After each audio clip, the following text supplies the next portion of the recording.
에베소서 3장 12절 말씀 한 절 말씀 보도록 하겠습니다. 우리 한 절 말씀이고요. 우리 같이 합독하시도록 하겠습니다. 시작. 우리가 그 안에서 그를 믿음으로 말미암아 담대함과 확신을 가지고 하나님께 나아감을 얻느니라. 아멘. 우리 옆 사람과 인사하겠습니다. 귀하십니다. 귀하십니다. 네, 오늘 몸이 아프셔서 몇 분 참석 못하셨는데요. 같이 기도해 주시면 감사드리겠습니다. 오늘 말씀의 제목 한번 읽어볼게요. 시작. 담대함과 확신을 가지고 주 앞에 나아가. 바울은 이 에베소서 3장 12절 말씀 한 절의 말씀을 통하여서 성도가 그리스도로 말미암아 어떤 복에 거하게 되었고 또 하나님과의 관계가 어떻게 달라졌는지에 대하여서 말씀을 하고 계시는 거예요. 이 한 절 말씀을 통하여서요. 그리고 이 복은 우리의 열심과 노력의 결과가 아니라 하나님의 열심에 의한 결과라고 말씀하고 있습니다. 그리고 그 열심이 뭐냐면 지난주에 우리가 오랜 시간 나누었던 하나님의 예정이 되는 거예요. 하나님이 열심을 내심으로 그분의 예정하심으로 저와 여러분들이 구원을 받았고 선택을 받아서 하나님의 자녀가 된 것입니다. 그러니까 저와 여러분들이 하나님의 자녀가 된 것은 그분의 선택과 그분의 부르심이라고 하는 예정 때문이고, 그리고 그 예정으로 인하여서 오늘은 선택받은 저와 여러분들이 교회로, 한몸된 교회로 이 자리에 모여서 하나님의 말씀을 듣고 있는 거예요. 여러분, 만약 우리가 우리의 생각을 가지고 하나님을 찾고 하나님을 섬기고자 한다면 저와 여러분들은 100% 금송아지 하나님을 만들어낼 수밖에 없어요. 나의 생각을 가지고 나의 마음을 가지고 내가 하나님을 찾고 하나님을 만나고 하나님을 섬겨야지, 그러면 저와 여러분들은 금송아지 하나님을 만날 수밖에 없습니다. 왜냐하면 우리는 하나님이 어떠한 분이신가를 우리가 가지고 있는 어떤 것으로 알 수 있는 길이 없기 때문에 그래요. 그러니까 하나님을 내가 믿고 싶은데 내가 아는 하나님을 믿게 되면 그게 금송아지라는 거예요. 무슨 말이냐면은 하나님은 당신이 선택하고 부르신 자들에게만 하나님이 누구이신가를 가르쳐 주시는 거예요. 드러내시는 거예요. 그걸 계시라고 말씀하고 있는 것입니다. 그런데 하나님이 계시해 주지 않고 하나님이 알려주시지 않으시면 내가 아무리 하나님을 믿고 싶어도 성경에서 말씀하시는 하나님을 우리가 믿을 수 없다는 말이에요. 그리고 우리는 하나님이라고 하는 존재를 이미 만들어 놨어요. 내가 이 하나님을 통하여서 어떤 것을 기대하고 내가 이 하나님을 통하여서 어떤 것을 얻어내야지라고 하는 이미 그 모든 것들을 구축해 놓고 그것을 가지고 여기에 맞는 하나님을 만들어낸단 말입니다. 그게 금송아지가 되는 거예요. 그렇기 때문에 하나님 편에서 당신을 우리 가운데 알려주시지 않으시면 저와 여러분들은 하나님을 알 수 있는 방법이 전혀 없는 거예요. 출애굽기 3장 13절 14절 말씀 여러분 한번 크게 한번 읽어주세요. 시작. 모세가 하나님께 아뢰되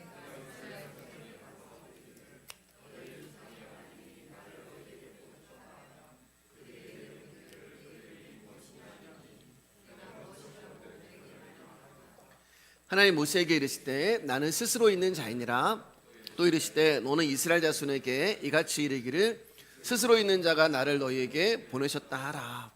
모세가 하나님이 모세에게 이제 바로에게 가서 그 이스라엘 백성들을 인도해 내라고 말씀할 때 모세가 하나님 그러면 바로가 이스라엘을 구원하라고 누가 보냈냐고 물어보면 제가 뭐라고 대답을 해야 합니까?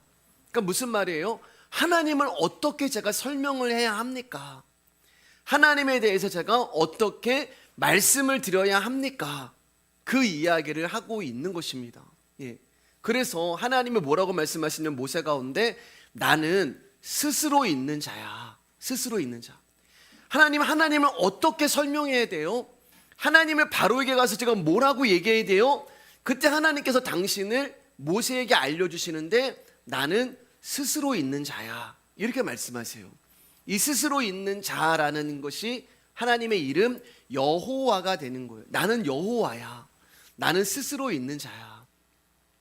여러분, 스스로 있는 자라는 말은 누군가에 의해서 만들어진 자가 아니라는 말씀이 되는 거예요. 스스로 있는 자는요, 스스로 존재하시는 분이에요. 누가 만든 게 아니에요. 창조하신 분이 아니에요. 그분은 스스로 존재하시고 모든 주권을 가진 분이라는 뜻이 되는 것입니다. 이 스스로 있는 자 안에는요. 그렇기 때문에 저와 여러분들이 하나님은 이런 분이다라고 감히 이야기할 수가 없는 거예요. 하나님은 이런 분이셔. 우리의 경험과 우리의 체험과 우리의 지식과 우리의 상식을 가지고 하나님은 이런 분이셔라고 우리가 감히 이야기할 수가 없는 거예요. 우리가 하나님은 이런 분이다, 하나님은 누구다라고 이야기를 하는 순간 우리는 금송아지 가짜 우상을 만들어 버리는 것입니다. 자, 여러분들 이해를 돕기 위해서 예를 들어드릴게요. 하나님은 빛이다. 하나님은 빛이시잖아요. 하나님은 빛이다라고 말할 때 여러분 그 빛을, 하나님은 빛이다라고 할 때 그 빛을 설명하실 수가 있으시겠어요, 여러분? 예. 어떤 목사님은 그 빛을 태양이라고 얘기하는 분들 계세요. 말도 안 되는 소리예요, 여러분. 태양도 하나님 만든 피조물이에요. 하나님은 빛이다 안단 말이에요. 우리가 하나님 빛이시잖아요. 예수님 빛이시잖아요. 근데 그 빛에 대해서 그럼 설명해봐. 설명할 수가 없는 거예요. 우리가 설명을 한다면 고작 내가 경험하고 내가 본 그 지식과 상식과 경험 안에서만 하나님은 이런 분이야 라고 설명할 수 있는 거예요. 그럼 그게 하나님인가요? 아니란 말입니다. 그게 금송아지라는 거예요. 왜냐하면 우리는 눈에 보이는 것만 믿고 눈에 보이는 것만 설명할 수가 있기 때문에 그래요. 이스라엘 백성들이 금송아지를 여러분 왜 만들었어요? 이스라엘 백성들이 금송아지를 만든 이유는 자신들을 애굽에서 인도했던 모세가 하나님의 계명을 받으려고 산에 올라갔는데 오랜 시간이 돼도 내려오지 않는 거예요. 그래서 금송아지 만든 거예요, 여러분. 자, 그러면 그들이 금송아지를 왜 만들었어요? 눈에 보이는 어떤 내가 의지하고 내가 신뢰하고 내가 바라보고 이 사람 없으면 안 되는 모세가 없었단 말이에요. 눈에 보이는, 내려오겠지, 시간이 지나도 안 오는 거예요. 그 어떤 마음이 들어요? 불안한 마음이 생기는 거예요. 불안한 마음. 이 사람만 있으면 든든했거든요. 지도자잖아요. 자기들의 앞길을 모세가 인도했잖아요. 근데 모세가 눈앞에서 사라져 버린 거예요. 그래서 금송아지 만든 거예요. 근데 말씀은 분명히 히브리서에서 믿음은 보이지 않는 것들의 증거라고 분명히 말씀하고 계시는데 우리는 항상 뭔가를 봐야 돼요. 성경은 믿음은 보이지 않는 거야. 믿음은 보이지 않는 것을 보는 것처럼 살아가는 게 믿음이야 라고 우리 가운데 말씀하시는데 우리는 항상 뭐가 보여야 돼요.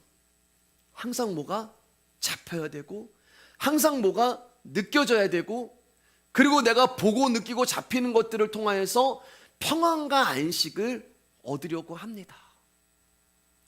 그러니까 이스라엘 백성들이 지금 믿고 있는 대상, 평안과 안식을 얻고 있는 대상이 누구냐면 사람이라는 거예요. 사람. 그런데 그 사람이 보이지 않습니다. 그러니까 자기의 믿음의 대상이 되는 그 사람이 눈에 보이지 않으니까 염려와 걱정과 근심과 불안이 마음에 찾아와요. 여러분, 사람이 이런 마음을 가지고 어떻게 살아요? 걱정이 있고 어떻게 살아요? 염려가 있는데 어떻게 살아요? 마음이 불안하고 근심이 있는데 어떻게 살아가요? 그러니까 이 걱정과 염려와 불안과 근심을 해결할 수 있는 뭔가가 와야 돼요. 그래서 이 이스라엘 백성들이 눈에 보이는 모세 대신, 모세가 안 보이니까 이제 모세 대신 눈에 보이는 뭔가를 만들어냈는데 그게 금송아지라는 거예요. 금송아지. 자, 그럼 여러분 말씀을 잘 듣고 계시는지 질문 한번 해볼게요. 금송아지는 뭘로 만들었을까요? 네, 감사합니다. 네, 여러분. 네. 금송아지는 금으로 만들었어요. 금.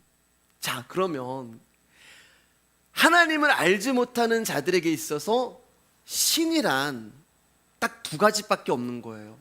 첫 번째가 뭐예요, 여러분? 사람. 두 번째가 뭐예요? 돈. 하나님을 알지 못하는 사람들에게 신은 딱 두 가지예요. 하나는 사람이고 하나는 돈입니다. 돈. 그러니까 결국 나를 인도하고 나를 구원하고 나를 잘되게 해주고 나를 성공시켜주는 것은 사람과 돈이라는 거예요. 이게 하나님을 알지 못하는 사람들의 전부가 되는 것입니다. 그런 사람들에게 하나님 나라와 그 아들 예수 그리스도에게는 관심이 없는 거예요. 왜냐하면 그들에게 있어서 신은 십자가에 달리신 예수 그리스도 아무 의미가 없는 거예요. 교회에 나와서 내가 예수님 믿는다고 하지만 기도 제목을 다 들어보면은 결국 구하는 것은 사람이고 물질이지 하나님 나라와 나를 위해 구원하신 예수 그리스도를 향한 사랑은 없는 것입니다.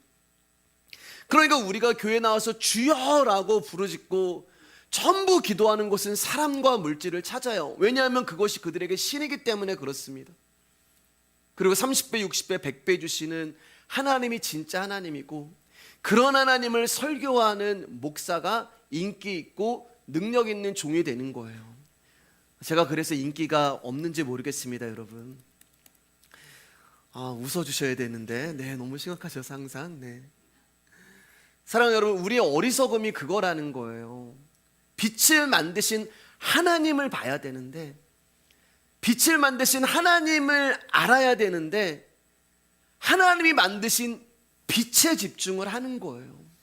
하나님 만드신 사람, 하나님 만드신 물질, 그 모든 것들을 창조하신 하나님을 봐야 되는데 하나님이 만드신 피조물 가운데 우리의 지식과 우리의 상식과 우리의 경험이 있고 그것을 가지고 하나님은 이런 분이야 라고 우리가 감히 이야기를 하는 것입니다.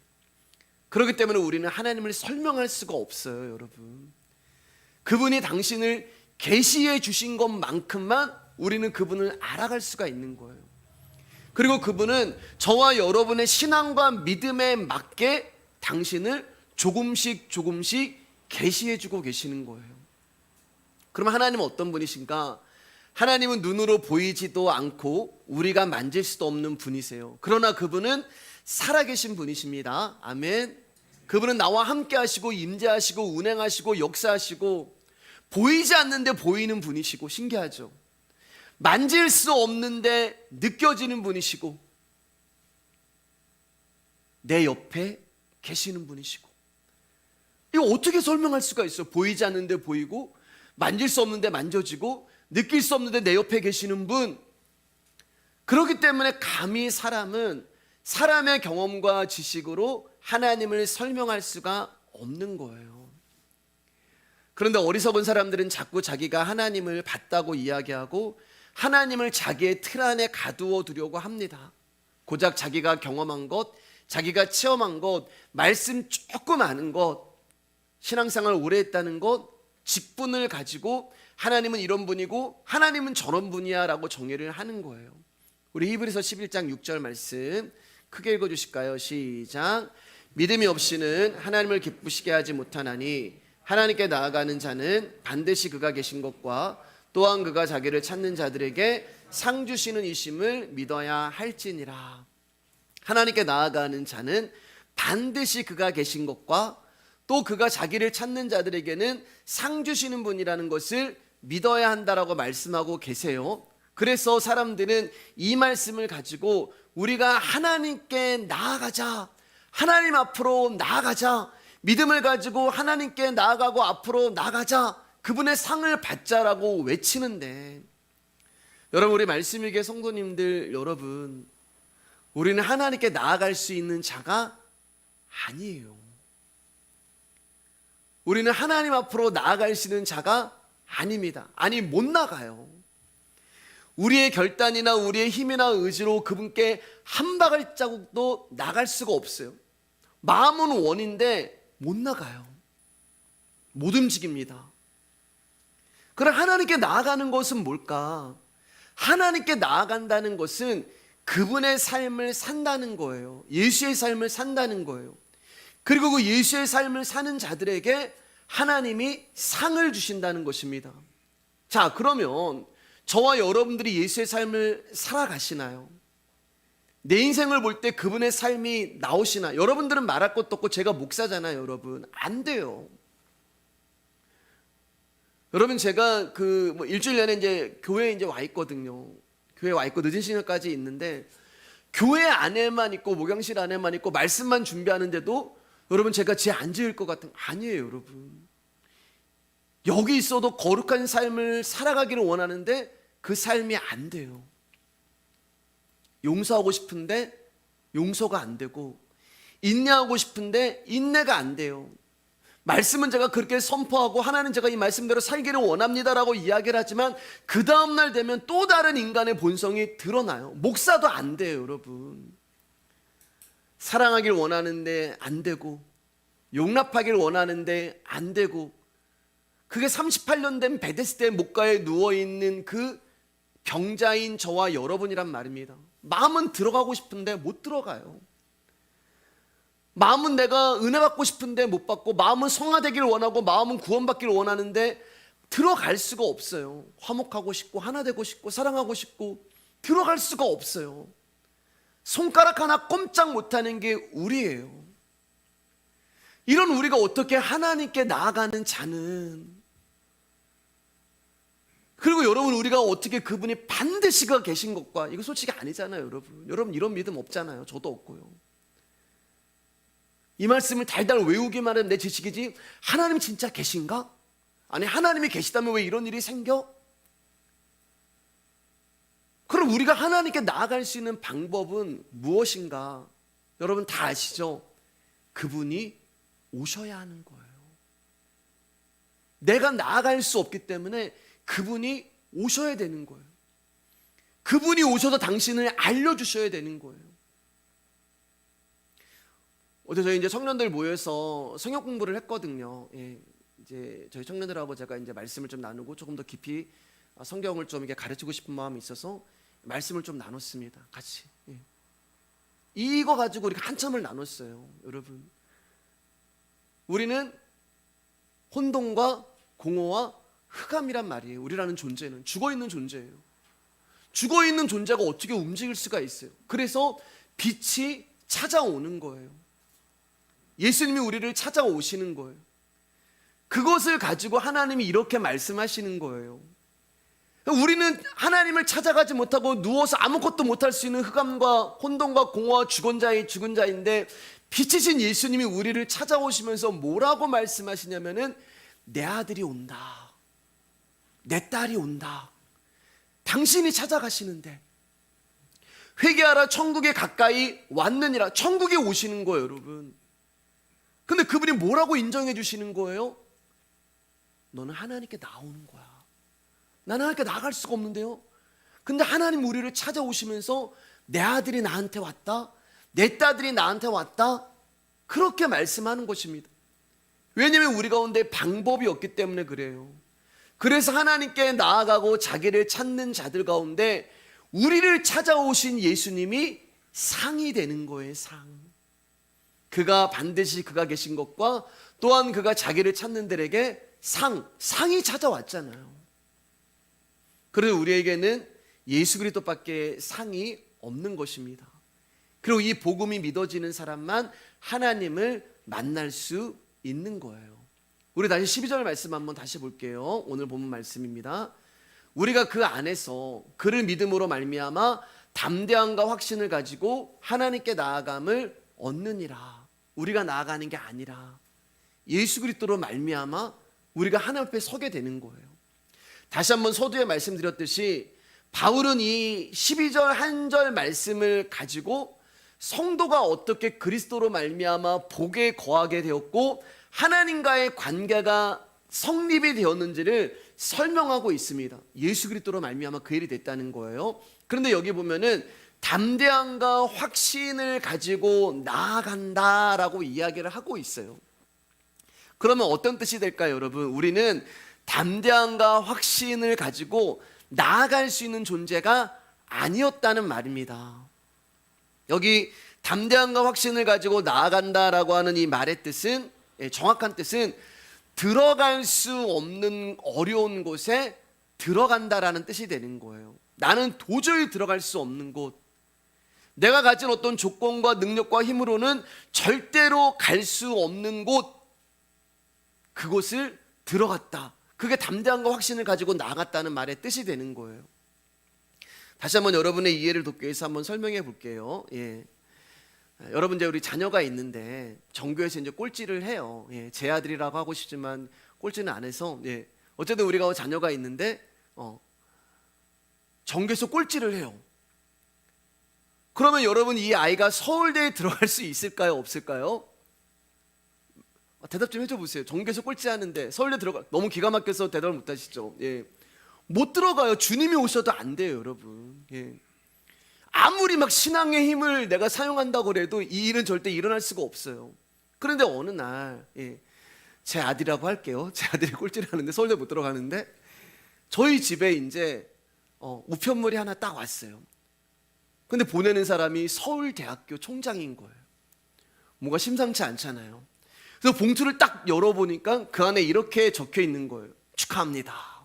벌써 여러분 좋죠? 축하합니다. 얼마나 좋겠어요? 축하합니다. 당신의 자녀는 절대 서울대에 들어올 수 없는 성적을 가지고 있는데 총장의 권한으로 1년에 딱 한 명만 서울대의 성적과 관계없이 들어올 수 있는 기회에 당신의 자녀가 합격했습니다. 할렐루야. 네, 아멘. 그러니까 나는 들어갈 수 있는 자격이 없는데 누구의 권한으로 들어간 거예요? 총장의 권한으로. 그게 담대함과 확신을 가지고 나아간다는 말의 뜻이 되는 거예요.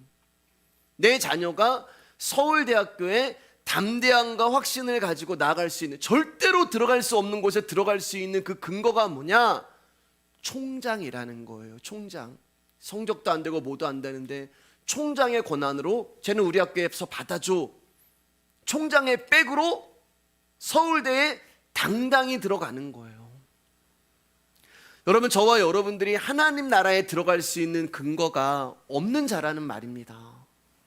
38년도에서 아무것도 못하는 자가 우리인데 어떻게 저와 여러분들이 절대로 들어갈 수 없는 그 어려운 하나님 나라에 들어갈 수가 있어요?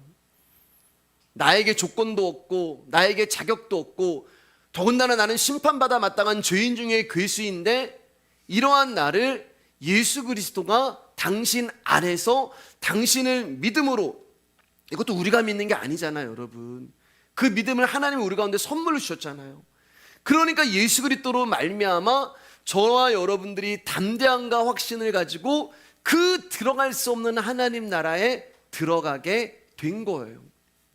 그래서 사도 바울이 감옥 안에서도 이렇게 당당하게 고백을 하는 것입니다. 당당하게 고백하잖아요, 사도 바울이. 우리가 그 안에서 그를 믿음으로 말미암아 담대함과 확신을 가지고 하나님께 나아감을 얻느니라. 감옥 안에서 나 언제 여기서 나갈까? 나 언제 이 고통에서 벗어날까? 그런 고백을 하는 게 아니라 이 말씀을 하고 있는 거예요. 그런데도 오늘날 많은 사람들은 예수 그리스도를 믿음으로 하나님께 나아가려고 하는 것이 아니라 자신의 경험과 자신의 체험과 자신의 느낌과 감정으로 나아가려고 해요. 오늘 말씀 듣는데 별로 은혜가 안 되네. 오늘 말씀 듣는데 왜 이렇게 마음이 냉랭하지? 지난주는 찬양하는데 눈물이 그렇게 나는데 오늘은 찬양하는데 왜 눈물이 안 나요? 목사님 기도 안 했나? 목사님 설교 준비 좀 안 한 거 아니야? 자꾸 뭔가를 느끼려고 하는 거예요. 막 느끼려고 하니까 막 감정적으로 격해지고 눈물이 막 주르륵 흐르고 나면은 오늘은 은혜 받았어. 근데 예배 시간에 아무 일도 일어나지 않아요. 그러면 그 교회는 은혜가 없는 교회, 하나님의 임재가 없는 교회라고 생각을 합니다. 그러니까 뭔가 은혜 받기 위해서 그런 사람들은 계속 뭔가를 해야 돼요. 뭔가를 만져야 되고 뭔가를 경험해야 되고 뭔가를 체험해야 되고 뭔가 짜릿해야 되고 뭔가 뭉클함이 있어야 되고, 근데 말씀의 교회에서는 그런 게 없으니까 자꾸 다른 곳을 이제 찾아가기 시작하는 거예요. 그런 일들이 일어나는 곳에, 여러분, 제가 기적과 표적을 부정하는 거 아닙니다. 그리고 하나님 지금도 기적을 일으키시고 지금도 하나님 표적을 보여주세요. 그리고 저 또한 많은 기적과 표적을 경험을 했어요. 그리고 지금도 주님의 기적을 구할 때가 종종 있어요. 여러분들 몸 아프시고, 여러분들 가운데 어떤 문제로 인하여 힘들어하시고, 또 자녀로 인하여서 눈물 흘리시고 그렇게 아파하시는 보면 제가 마음이 아팠을 것을 가지고 하나님 앞에 가지고 나와요. 왜요? 나의 힘으로 안 되거든요. 사람의 힘으로 안 되거든요. 그러면 전능자가 오셔서 도와주셔야 합니다. 그래서 주님의 손길과 기적을 간구해요. 하나님 불쌍히 여겨주시고 고쳐주시고 살려주시고 해결해달라고, 역사해달라고, 기적을 보여달라고 간절히 기도합니다. 부정하지 않아요, 여러분. 그런데 제가 지금 드리고 싶은 말씀은 그런 기적과 표적으로 예수 그리스도를 믿으면 안 된다는 거예요. 그 말씀 드리고 싶은 거예요. 저는 많은 걸 경험했거든요. 기적을 일어나는 것도 봤고, 그 기적을 체험하는 사람도 봤고, 근데 그것으로 여러분 믿음이 자라지 않는다는 거예요. 나의 느낌과 감정을 통하여서 예수님을 믿어서도 안 된다는 것입니다.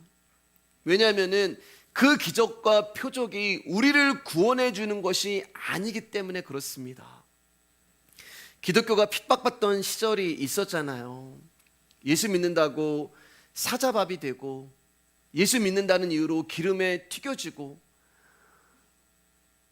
오랜 시간 예수님 믿는다는 거로 기독교가 핍박을 받을 때 지상에서 살아가지 못하고 지하에서 태어나서 평생을 햇빛 한 번 보지 못해서 키가 130을 넘지 못하고 지하에서 해 한 번 보지 못하고 평생을 거기 살다가 죽고 불타고 고문당하고, 여러분 그 사람들은 믿음이 대단한 사람들이잖아요.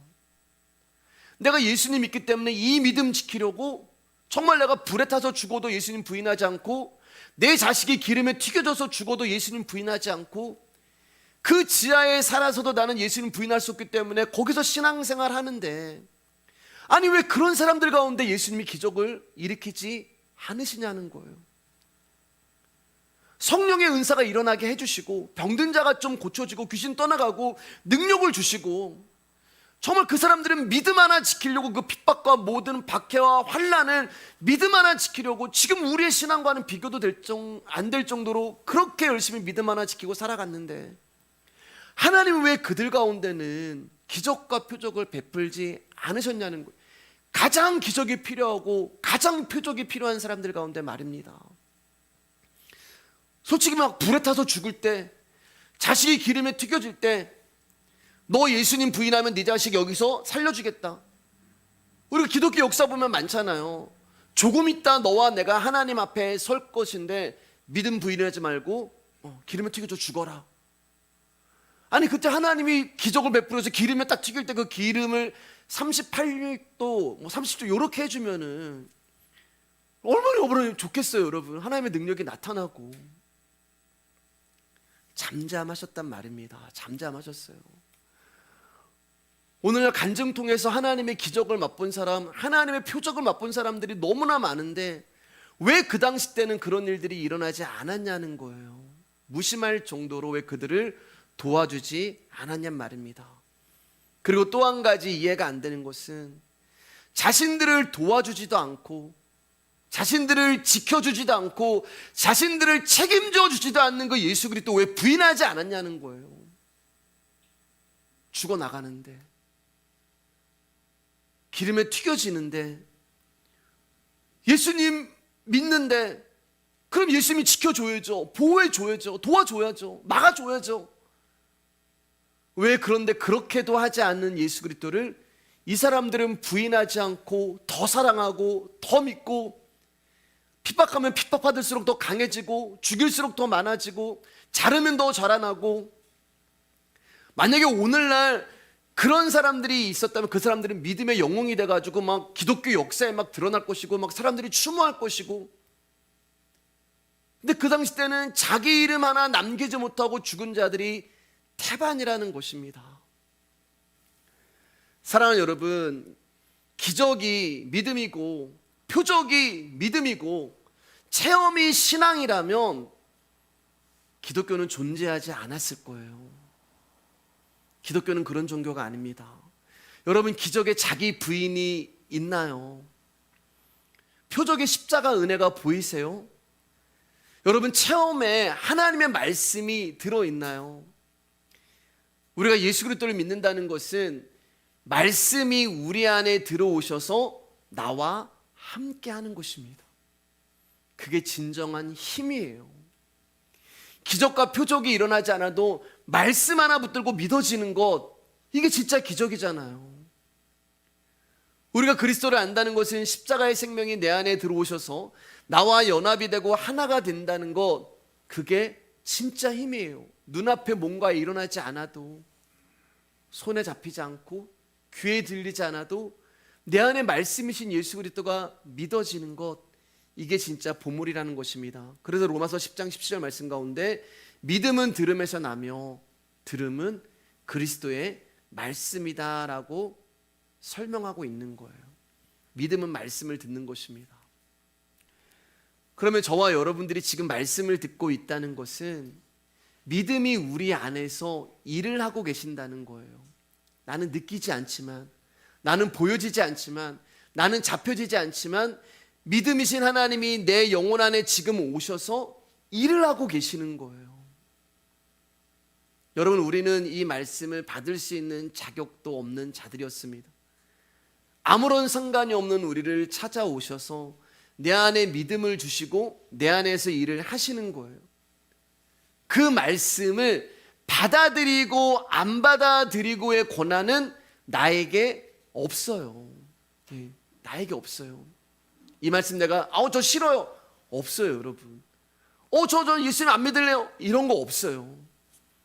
그분이 택하시고 부르신 백성이면 일방적으로 그분이 우리 가운데 믿음을 주시고 우리를 긍휼히 여겨주시고 우리 안에 말씀을 집어넣어 주심으로 말미암아 믿음의 사람으로 만들어 가시는 것입니다.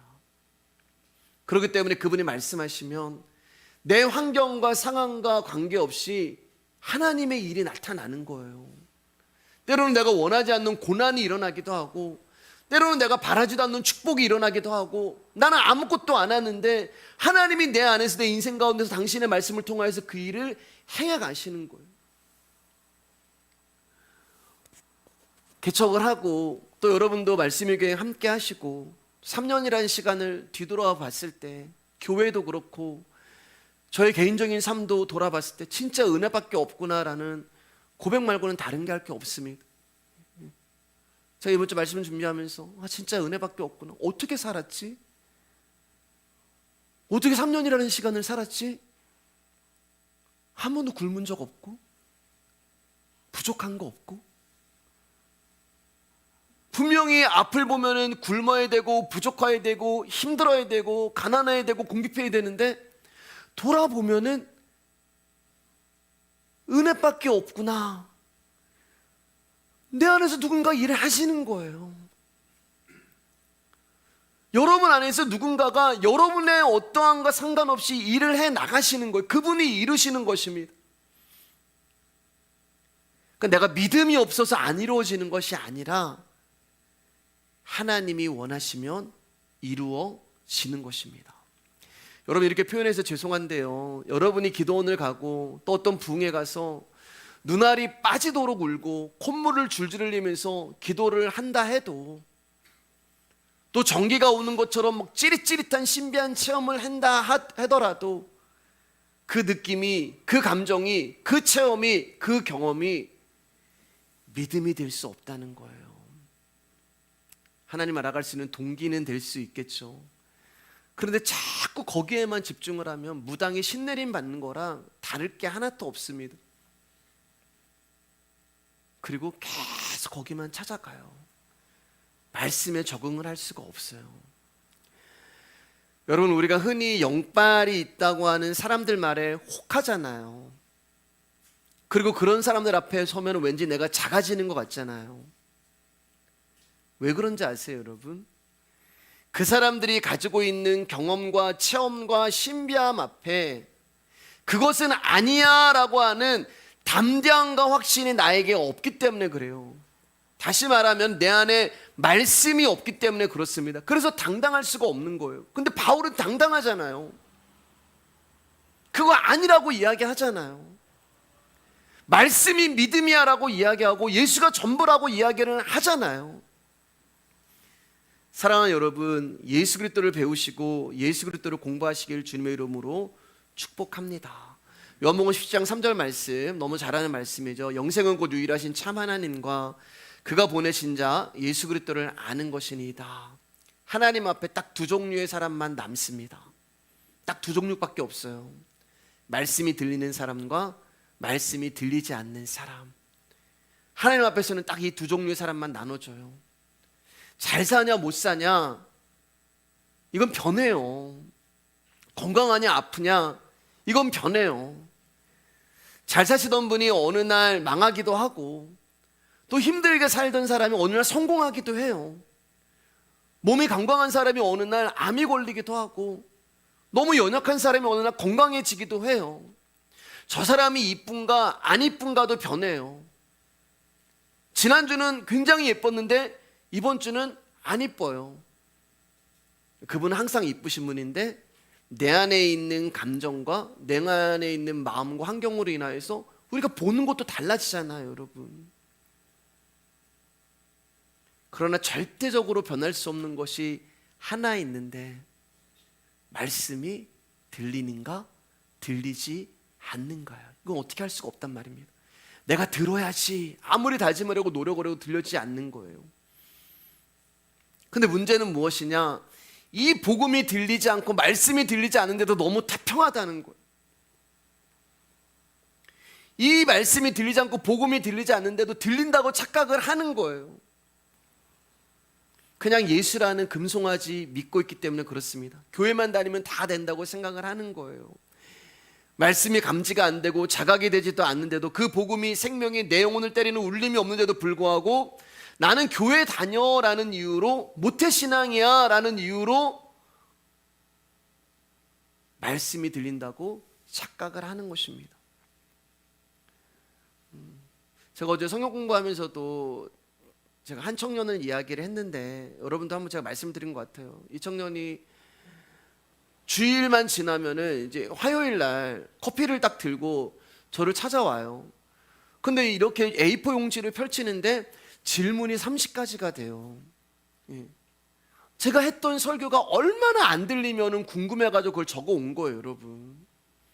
왜냐면은 옆에 보니까 다른 청년들은 너무 다 은혜를 받는 것 같은데 자기는 은혜를 못 받는 것 같은 거예요.